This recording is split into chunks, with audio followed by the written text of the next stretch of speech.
It's funny because I remember interviewing, I think it was Michael Jordan's coach. Okay. And he said to me that people's dark sides and their light sides are like fundamentally interconnected. Yes. And I can relate. Absolutely. That the things people might clap for or applaud about you are also fundamentally linked to the things that you struggle with or that make you sometimes not the most normal person. The dark side, what she would say is, I am an extraordinary mistrust.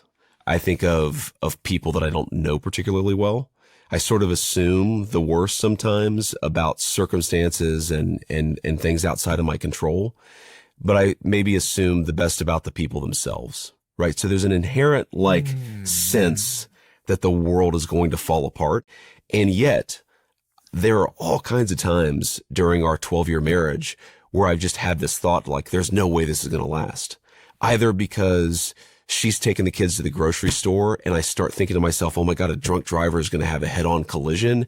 I just, there's a sense of like instability that is very much built in. That's kind of the dark. I think the light is because I've seen a lot of people at their very best and their very worst. I sort of assume the best about the human beings themselves.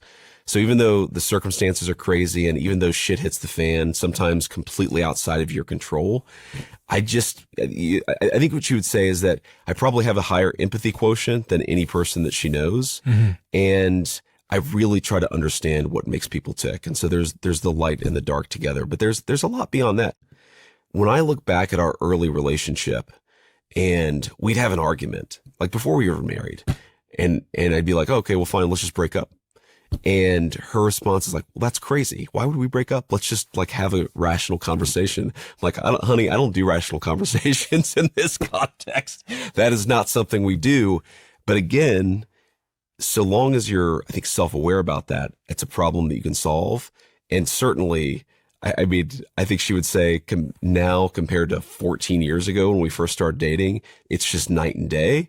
But very early on, it was a chaotic relationship itself. Clearly an avoidant attachment style, which obviously makes a 100%, ton of sense. Yeah. 100%. Because it seems almost inconceivable that you could go through that early context, be so avoidant, be so sort of on edge with commitment and see everything as kind of being ephemeral, yet still have a healthy relationship like the one you have with her.